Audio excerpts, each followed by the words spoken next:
back to my channel. This is Tita Lavinia of Titas of Pageantry, and for this episode, I will be giving you a recap of day 6 of the 69th edition of Miss Universe, and I will also be giving you my thoughts about the selection committee as well as information where you can catch the national costume show as well as the preliminaries. So please make sure you stick around. Please subscribe to the channel as well as hit that bell notification button for your weekly pageant fix.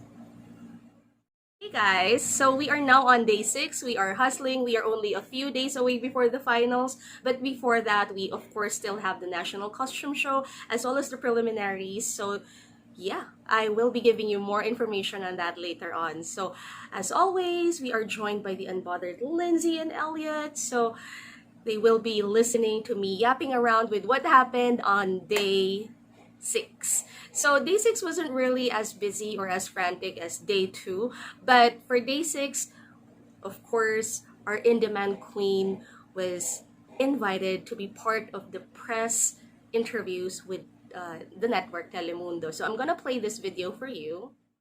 Hello, magandang umaga sa lahat.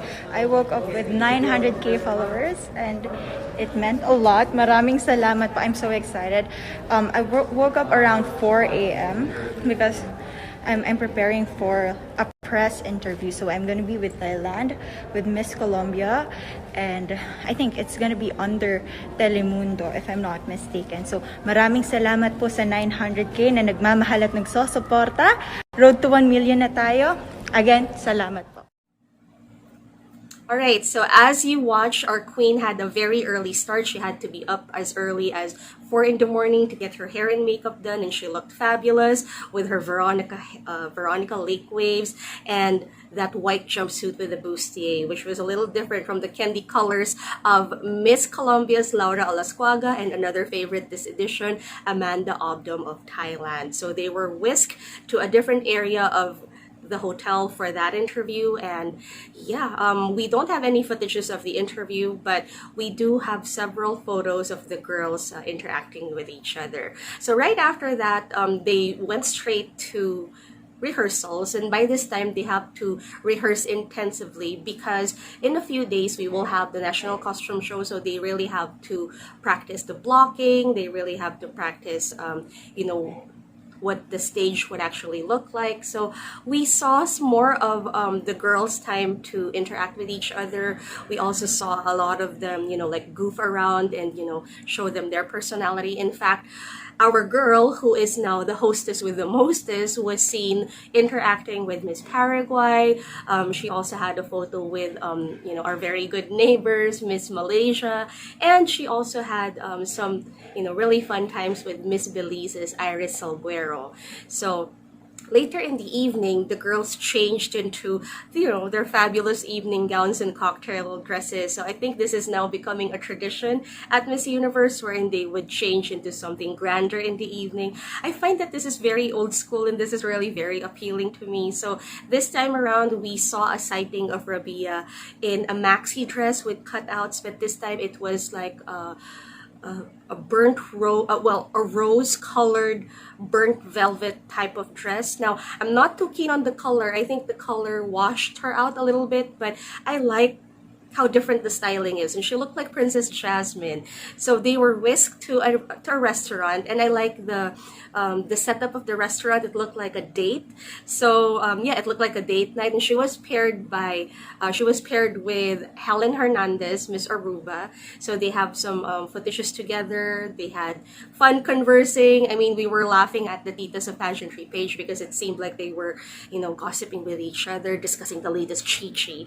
So it was fun to see her really engaged and really engrossed and really genuinely, trying to get to know more of, who she's paired with or who she's conversing with. So I don't know, maybe she's gunning for Miss Congeniality. I mean, I like how friendly and open she is. It's very reminiscent of how MJ Lastimosa moved within the crowd back in 2014. So whatever it is, I think I mentioned this before, she has PS drive. She has the determination of Kat, and she has, the PR skills of an MJ Lastimosa. So, what else does Rabiya have in the bag that has all of the powerful elements of the previous Miss Universe Philippines? So it was really very exciting. So we had a number of footages of her being cute, of her being relatable. So yeah.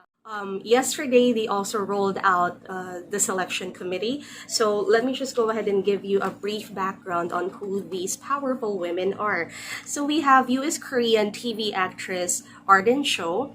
We have Miss Universe 1997 Brooke Lee, of course. We have American businesswoman and president of Carnival Cruise Line, Christine Duffy. And then we have Deepika Motiala, who is, of course, a beauty entrepreneur.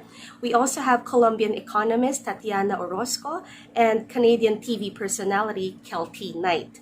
And we also have Executive VP for Mary Kay Cosmetics, Cheryl Adkins Green, and of course, the fabulous Miss Universe 2006, Zuleika Rivera. Now, when this came out, a number of people got really concerned, and people were DMing us and sending us messages to my different platforms and saying, Tita, we might not get in because of the Latinas, because of this, because of that.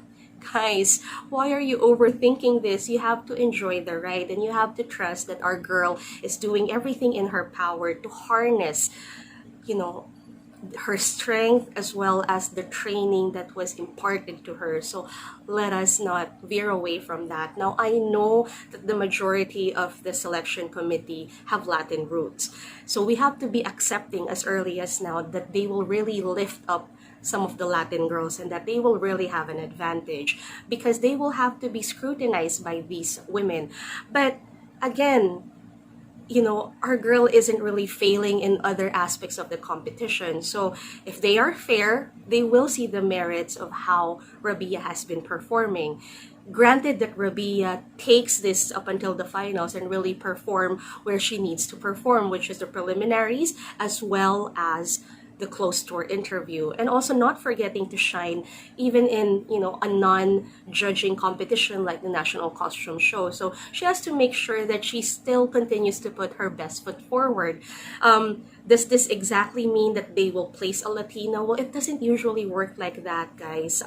Even if you have several Latin judges in the judging panel, these women, they don't see each other's scores. So, of course, they will have personal biases. Of course, they will have personal favorites. But they have to score according to what Miss Universe is looking for now. They have to score based on performance. And one judge cannot manipulate all the scores that will affect everyone. So you have to, again, trust the process. Because look at what happened to Rabiya during Miss Universe Philippines. There were talks of drama, there were talks of supposed manipulation, there were other talks and other things, but she came out of nowhere. She aced all of the segments and she did really, really well in Q&A. So, we might see the same thing here, and we cannot just be paranoid about everything just because we see that these group of women are, majority comes from that side of the world. So we have to also trust in our sash, and we also have to trust that we are still the biggest and the most loyal fans of Miss Universe. So I don't think they're gonna they're gonna want to cross us just by being naughty. I mean, Rabiya must have to do something really, really bad or really negative for them not to include her in the list. I mean, you get what I mean. So looking at the profile of these ladies, it seems to be a mix of ladies in business as well as those who are in the beauty industry. So I'm just thinking, because Miss Universe this year will only reign for a few months, maybe they're not really looking for someone who could give you like the verbal gymnastics on stage, because they have to think of other activities that would work for a Miss Universe in this time of the pandemic, because it's still very evident. So they will most likely be looking for someone with a pleasing personality, someone with face value, because with Mary Kay and another beauty entrepreneur in the selection panel.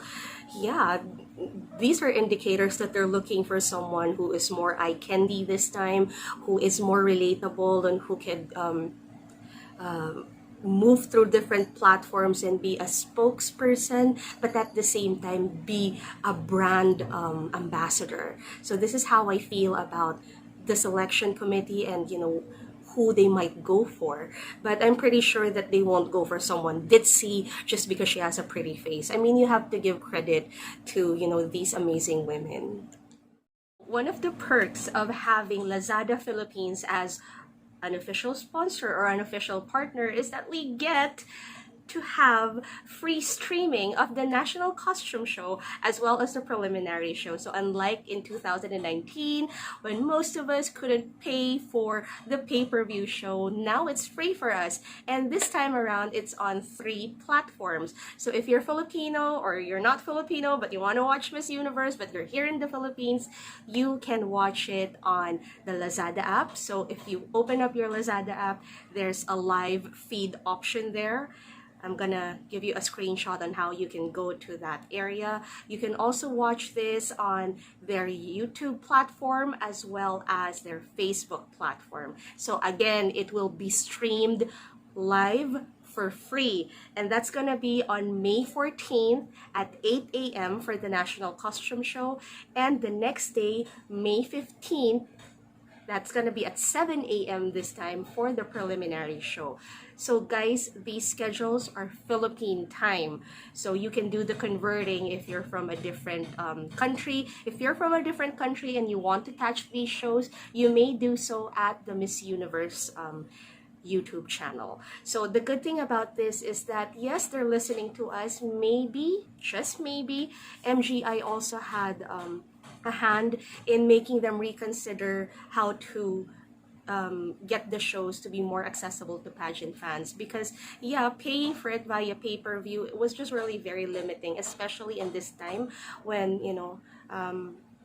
money is tight and you just really want to enjoy the show. So I'm very glad that they have this available for us, because it means that we have more access to the show, and it means that yeah, we have more time and more opportunities to interact with each other. So as for me, I will not be doing a live sesh while the show is ongoing, because I want you, of course, to pay attention. I want you to enjoy it. I don't want you to listen to me yapping about, but only a few minutes right after these shows finish, I will definitely go on live. So unfortunately, I cannot give you an exact time as to when I might go on live at the Tita Lavinia channel, but I will definitely be live because I know you want a friend to talk to right after the National Costume Show, and of course right after the preliminary. So I will definitely see you live. All right, so I'm wrapping this one up, and I am going to edit this and then sleep and then hustle for day 7. So for now, goodbye and